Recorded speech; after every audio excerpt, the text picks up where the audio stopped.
have allowed Dr. Ria Daniel to record. Yes, Yes, sir. But Yes, do sir. you find her Good on the evening, sir. screen Yes, somewhere? sir. Yes, sir. Yeah, Ria, I am not able to see you. I'm not able to see you, Ria. Hello. sir, Hello. Dr. Ria has started the recording. Yeah, just hold on till we start. We will give you a green signal. Then only you start, please. No, sir, Yeah. the entire presentation will be recorded, sir. Exactly. Yes. Lab Yes. correspondent. Yeah.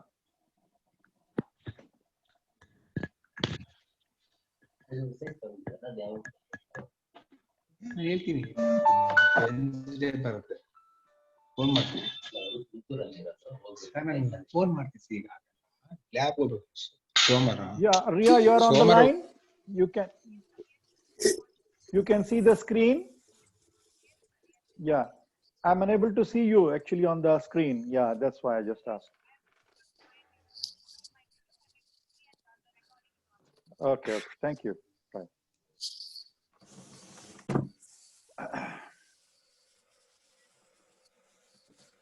Rajiv, good evening. Good evening, sir. How are you? Are you able to hear me? All good, sir. All good. Yeah. Wonderful. We will start in another few minutes. Yeah, you believe? Yes, sir. Yeah. Hi. You believe? Dr. Pradeep is here. Hello, sir. Yeah. That's wonderful. So you're on the line. Great. We'll start in short time. Thank you. Yeah. Vivesh? Hi Carla, how are you? Yes, fine. Hello. Just fine. I'm able to see you. Vivesh? Keep your video on.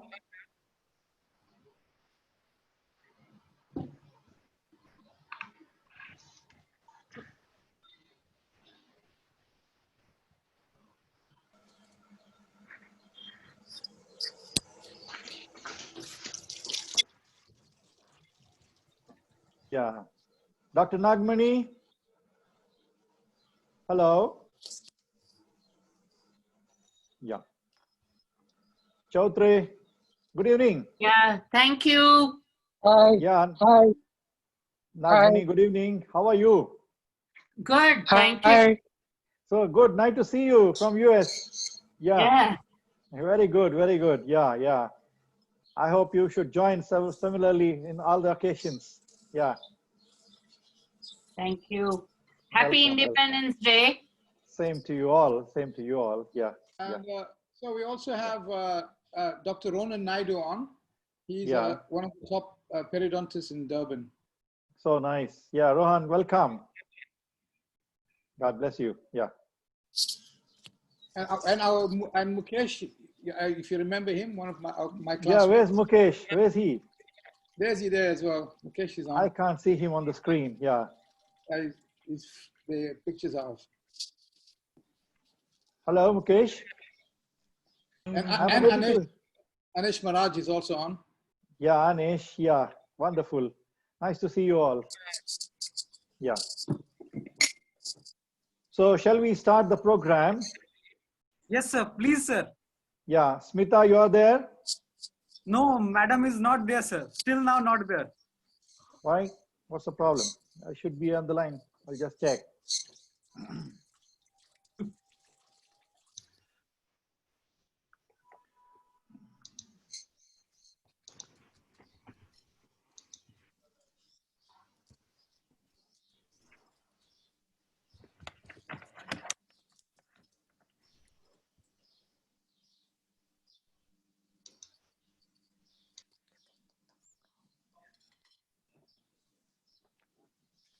Hello, Smita. ಯಾಕೆ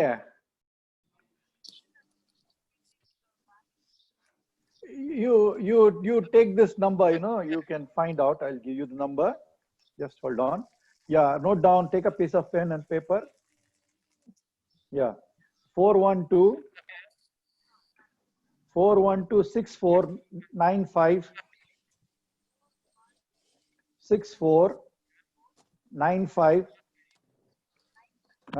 772. 772. Okay, and the password is 513478. 478. Yeah, log this. Okay, okay.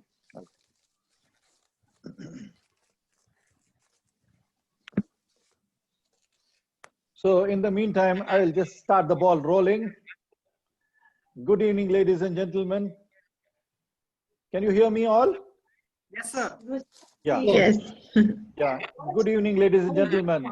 On the eve of 74th Independence Day of India, I extend a very warm welcome and a happy Independence Day to all Indians and friends from abroad and India. We India are highly privileged to inform you that our group, Dawn of Dinosaurs, is a closed international academic group of nearly 150 members. We are interacting for the last 2 years, and now this is the 3rd year. To mark the occasion, we have been fielding some virtual meetings over the last 2 or 3 occasions. This being the 3rd occasion where we are interacting. The concept of our study group is to learn from each other. We at the Dawn of Dinosaurs have come out in our field of medicine and dentistry in respective places, wherever you are in the world. And we have quest for learning. Our group has people from almost all over the world, be it from Kuwait, Iran, UAE, Malaysia, India, Singapore, South Africa, USA, New Zealand, Australia, and United Kingdoms. Today, our focus is on periodontal diseases and COVID-19. Incidentally, these two are the greatest diseases of the mankind which we are having. In fact, periodontal diseases have afflicted every individual. No man is free from it and no race is free from it. It's something like a scourge upon mankind. Incidentally, COVID-19 has also been a great epidemic which has been taking a toll all over the world. Incidentally, we have still no remedy. We have no still vaccine for that to solve the problem. In fact, our own past president of Pranab Mukherjee, our greatest cricket batsman, Chaitan Sharma, and then the greatest singer of India, S.P. Balasubramaniam, they are also suffering from this unfortunate epidemic. And we have a struggle to this extent that we have been certainly winning over to a larger extent with only about 1.9% of death rate in such a big population. And incidentally, we have a good number of people who are ailing from it after United States and Brazil. Incidentally, Carla is from Brazil, and she must be knowing the situation in Brazil as well.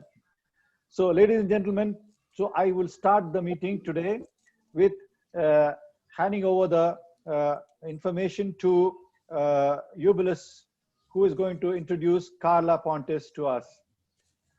Eubulus? Thank you, sir. Thank you so much. We really appreciate it. First and foremost, we want to, I think all of us here, either Manipal or some of the other, we have been under your influence and under your patronage, and you have been a great teacher to us. As your name says, a guru. And even now, in your old age, you still are there every day. You test our thinking, our gray matter with all these wonderful quizzes that you give us. And we appreciate that, all that you've done for us, first and foremost. And also to all our friends out there all over the world we haven't seen for years and decades, I think. It's nice to know that we're all in together. I just want to introduce you to Carla. Carla is, I've got to know her recently over the last couple of years. She's an amazing, amazing researcher and a dentist. So Carla is from Brazil. She's a Brazilian dentist and has with an MSc in periodontology from University of Sao Paulo. And she also has a PhD from University of Copenhagen, where she was an assistant professor before relocating to South Africa. She now lives in Cape Town. She works as an independent dental researcher and scientific writer, having published in international journals. And her main passion is turning scientific facts into biological stories. You see, she's very good at telling stories. In her free time, she's an amateur artist, loves animals and adventure in nature with her family. So without ado, sir, I would like to introduce you and give it over to Carla. Thank you, Carla, for joining us.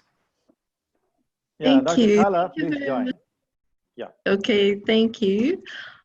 Please bear with me. This is my first webinar. I've been living in my own cave. So I had my son, who's 12, to help me yesterday with the technicalities of it. So I'm hoping that it's gonna work.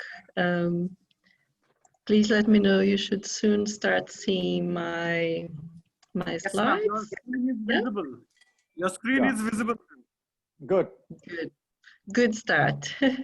So thank you everyone for this opportunity. I feel very honored to be able to participate in this group and to be invited to give this short talk.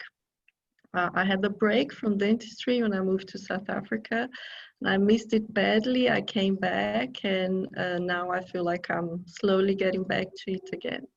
So without further delays, I want to present you the topic. We're going to discuss how the potential connections between periodontitis, inflammation, and IL-6 levels, and how it can potentially contribute to COVID-19 lung complications. And this talk today is based on a review study freshly out of the oven that I had the privilege to publish with Dr. Shervin Mulayam from Los Angeles. And it's still published ahead of print.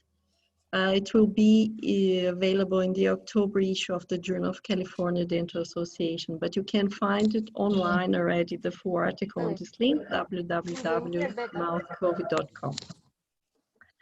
So short overview, we're going to introduce the topic, then talk about IL-6 and periodontitis, lung diseases and periodontitis, what is the link, and then what's the role for IL-6 in COVID-19, and lastly, we're going to look at the potential biological mechanisms behind this association. So, we all know how dental professionals have suffered the impact of COVID-19, which is directly related to the oral cavity being a transmission route and one of the entry points of the virus to the body. Also because salivary glands can potentially function as reservoirs for the virus. Furthermore, saliva is highly infective, and that affects dentists directly because of the nature of dental treatments. And of course, this leads to serious occupational health issues in terms of infection control. And then dentists all over the world are definitely suffering from financial limitations, the cost of PPE, a decline in patient numbers. So dentists, it's challenging times for our profession, and we might need to consider focusing more and more on a general approach, as dentistry is part of essential healthcare. So let's look a bit on the relationship between IL-6 and periodontitis. So the inflammatory process in periodontitis that lead to destruction of the periodontal tissues, the innate and adaptive immune system participate and respond to microorganisms in the biofilm. As a result, several cytokines are produced from different cells, and cytokines are soluble proteins that attach to cell surfaces through specific receptors. So when they link to the receptors, they regulate cell function and cell interactions. So in periodontitis, cytokines cause cascades that affect the intracellular environment, and then as a consequence, they regulate the host response. In general, the most studied cytokines are the pro-inflammatory cytokines, tumor necrosis factor alpha, interleukin beta, and interleukin 6. So interleukin 6, or IL-6, is a well-known pro-inflammatory cytokine. It's produced by a variety of cells in the gingival tissues.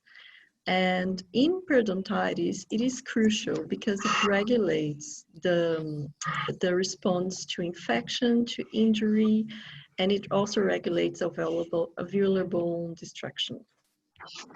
So there are a lot of studies that talk about the importance of IL-6 to periodontitis. So we have a lot of genetic studies, and they show us that single nucleotide polymorphisms in the IL-6 gene can increase susceptibility to. Then we have in vitro studies that show that IL-6 can be produced by a variety of gingival and blood cells. And in fact, peripheral blood cells from periodontitis patients, when stimulated with periodontal pathogens, they produce higher levels of IL-6 when compared to peripheral blood cells from periodontally healthy patients. Furthermore, we have several studies showing that in periodontitis, IL-6 levels are upregulated in gingival tissues, in gingival curvicular fluid, possibly in saliva, and in serum. And other studies have shown that periodontal treatment is able to decrease local and circulating levels of IL-6, both in healthy patients and in patients who present systemic conditions. And we also have a few studies, not so many, pointing that other oral conditions can also increase IL-6 levels. That includes pulpitis, periapical lesions, and oral squamous cell carcinoma. But we have less studies on those conditions. So now let's look at the link between lung diseases and periodontitis, what the literature tells us. The first disease that was linked to periodontitis, or one of the first, was chronic obstructive pulmonary disease, or COPD. So this is a highly prevalent inflammatory condition, and in the US alone, it affects 24 million Americans, being one of the leading causes of death in the country, actually. So it's characterized by compromised pulmonary function, limited airflow, and breathing problems. So observational studies have linked COPD to periodontitis, and this association was supported by a meta-analysis from 2012. In total, that meta-analysis included over 4,000 patients with COPD from 14 different studies, and the authors concluded that there is a robust association between periodontitis and COPD with odds ratio of a little bit above 2. And the authors concluded that periodontitis is indeed an independent risk factor for COPD.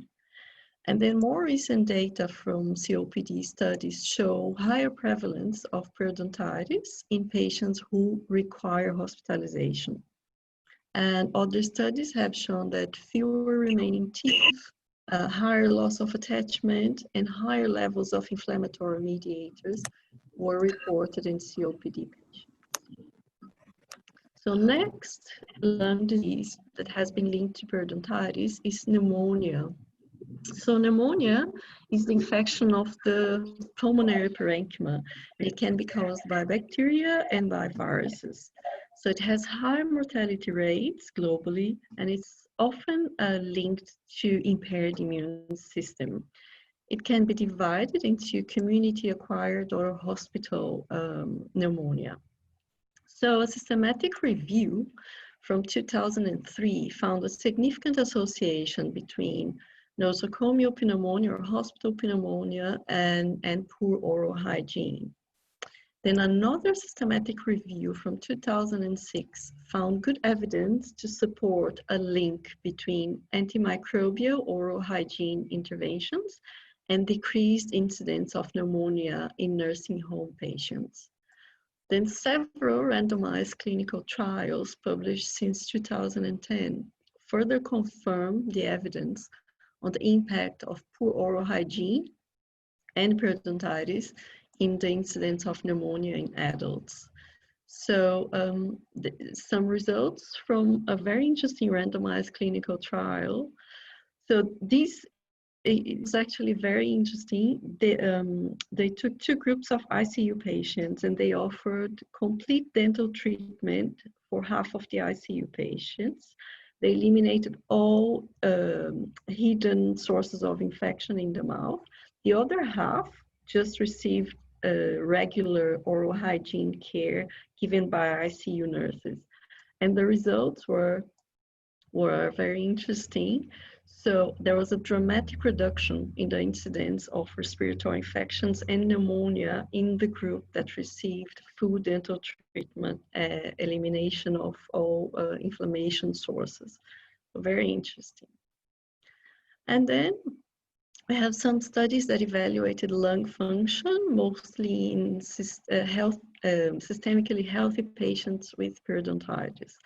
And some studies found there is a significant association between periodontal status and missing teeth, and then lung function, airflow limitation, and reduced lung volume.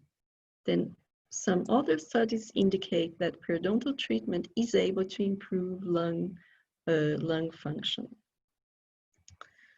So now let's jump to IL-6 and its role for viral infections and COVID-19. So we all know that the infection in 80% of the infected people, there are either no symptoms or self-limiting mild to moderate symptoms, which most of the cases are cold-like symptoms. But in 20% of the infected, they develop severe symptoms that require hospitalization.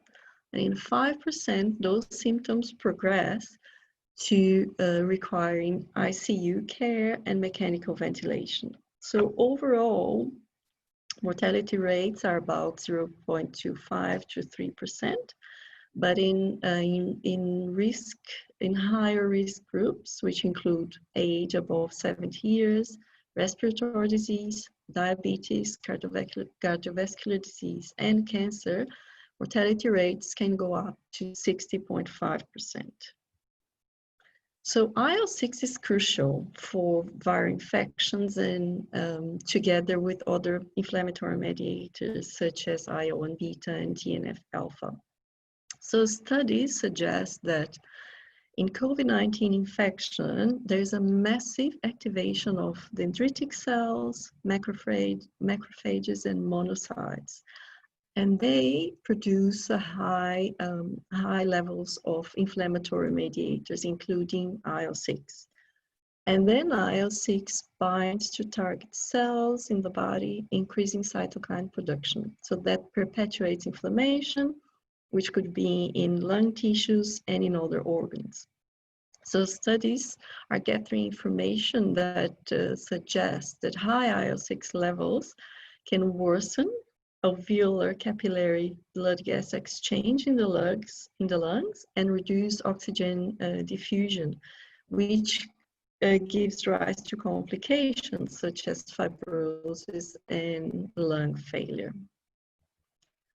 So the study that actually inspired our review study is a German study where they had 40 hospitalized COVID-19 patients, from which 32.5% required mechanical ventilation.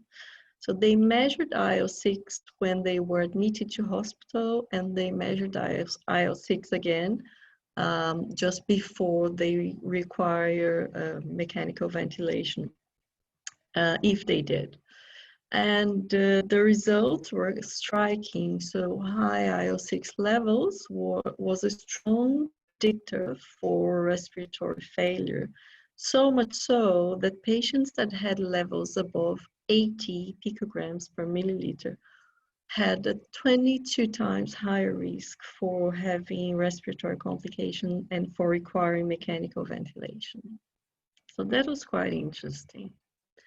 And then obviously with IL-6 and cytokine storms being an important factor in the etiology of the virus and in the progression of the disease, there are several treatment approaches that are trying to take into consideration and consider IL-6 as a potential target.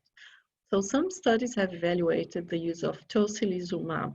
So this is a monoclonal antibody, anti-IL-6. It's a humanized IL-6 receptor, and it binds to the receptors, preventing IL-6 from changing cell behavior. So it ultimately decreases inflammation. So this was a small study, and 90.5% of the hospitalized patients recovered after being in hospital for 13.5 days on average. So as far as I know, there are 2 big randomized clinical trials that are evaluating tocilizumab to confirm or refute the evidence for its use for COVID-19. Another approach is the use of dexamethasone, and this is a huge study. And just to short up a bit, because I actually don't have a lot of time left, but this study included more than 6,000 patients, and it resulted on a 30% decrease in the need for mechanical ventilation and in a 20% improvement for patients receiving oxygen. So that was a very positive result, and there are other studies that are looking at dexamethasone to treat COVID-19. And more lately, there has been talk about local corticosteroids like asthma pumps, and the rationale is that it would reduce viral replication more effectively because it targets the lung tissues or the upper respiratory tract tissues. The evidence is still low, 2 in vitro studies and 1 case series, but there are many studies using the use of local corticosteroids for COVID-19. So let's see if we get some good news from these results soon. Let's hope so. So finally, we get to the biological mechanism. All the periodontists know that the link between periodontitis and systemic inflammation has been around for quite a while now. And we know that IL-6 and other mediators are produced locally, but they can spill over to production of inflammatory mediators elsewhere in the body. And the chronic exposure to bacteria or bacterial products induces formation of immune complexes. It also increases formation of expression of inflammatory mediators. Second pathway that we need to consider is the bacterial load in the oral cavity. So every 1 cubic millimeter of oral biofilm has about 100 million bacteria. So oral biofilm can be a reservoir for both oral pathogens and for respiratory pathogens as well. There are 3 main pathways that could explain how oral pathogens reach the lungs. So the first is through aspiration of oral secretions from the oropharynx. The secretions can adhere to lung, epithelium, and facilitate infection. And oral pathogens have actually been identified in lung fluids from patients with lung diseases. The other pathway is the production of enzymes as a result of periodontitis, particular proteases. They are able to alter lung epithelium and bacterial surfaces, facilitating adherence of the pathogens to the respiratory mucosa. And lastly, they can influence, the oral pathogens can modulate adhesion of pathogens to the epithelium in the lungs through the production of cytokines. And something that's worth mentioning, that ICU patients have decreased clearance of oral secretions. So that increases the bacterial load in hospitalized patients, intubated patients, ICU patients, and it increases the risk for pneumonia. And also worth of mention is the fact that some studies suggest that half of COVID-19 related deaths are linked to secondary bacterial infection from underlying chronic conditions. So the oral biofilm or periodontitis pockets could be hidden reservoirs for those pathogens. We could also imagine that gut dysbiosis could contribute to COVID-19 complications because gut dysbiosis has actually been linked to changes in immunity, inflammation, and to respiratory diseases. So new research suggests that pyropathogens can actually contribute to gut dysbiosis because oral bacteria are constantly being swallowed through saliva. So pathogens can reach the guts, and some studies shows that P. gingivalis is able to withstand stomach acids and reach the colon and cause local changes in vitro studies.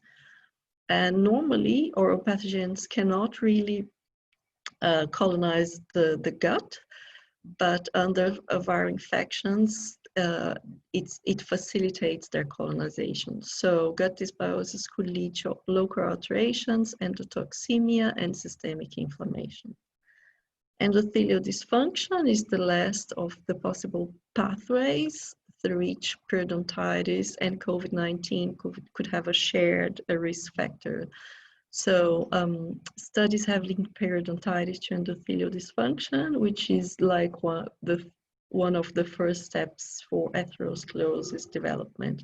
And COVID-19 has also been linked to endothelial dysfunction. So it's easy to imagine that periodontitis could play a role through this pathway as well.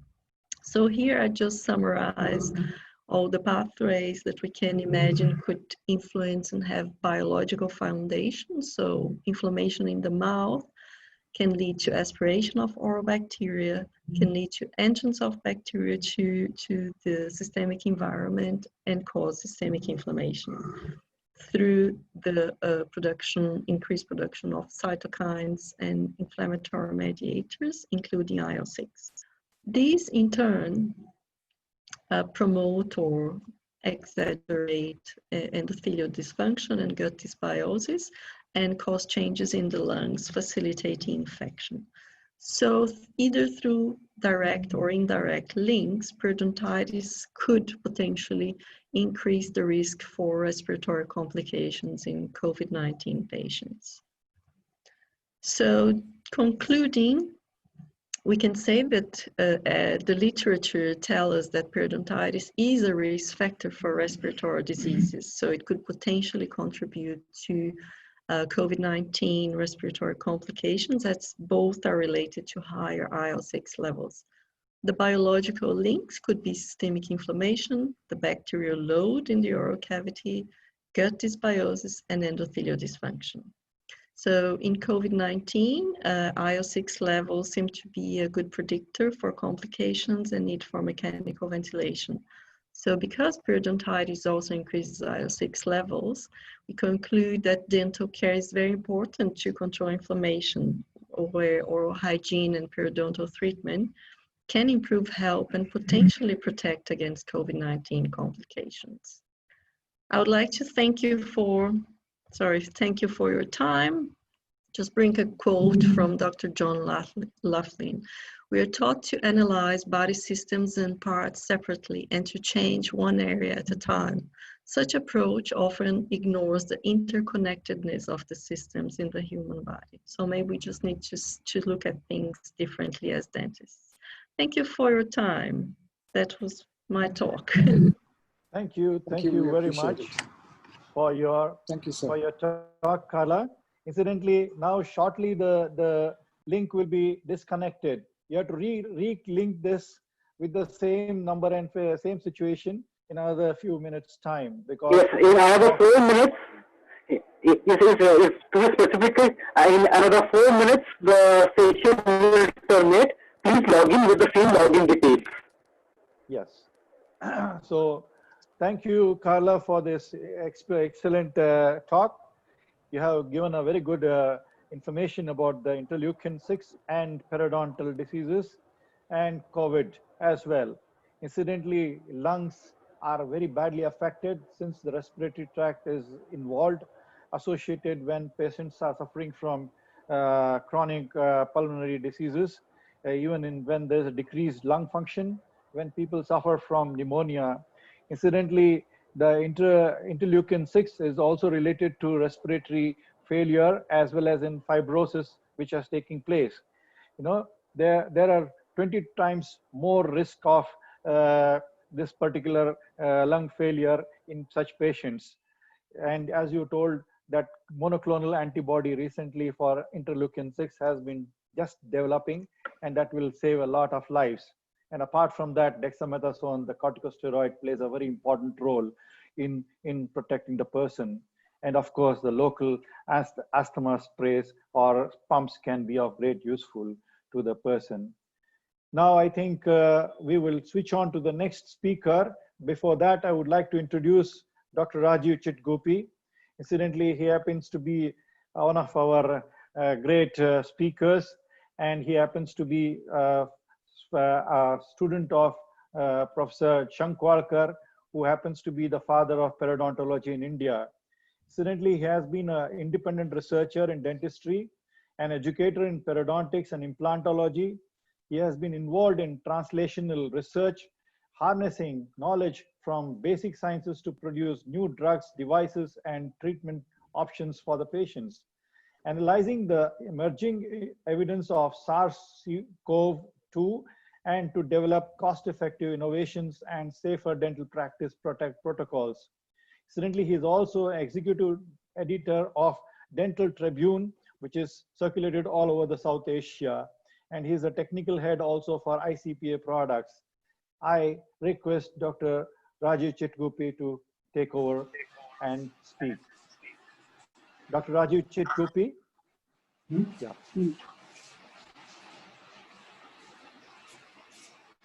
Thank you, sir. Thank you, Dr. Gururaja, sir. I think we'll have to log out now and we have to log in again. Yes, yes, yes. 1 minute is left. So thank you for the kind introduction, and it was a wonderful session hearing to Dr. Carla, and amazingly summarized, and I'll start once I log in. See you all again.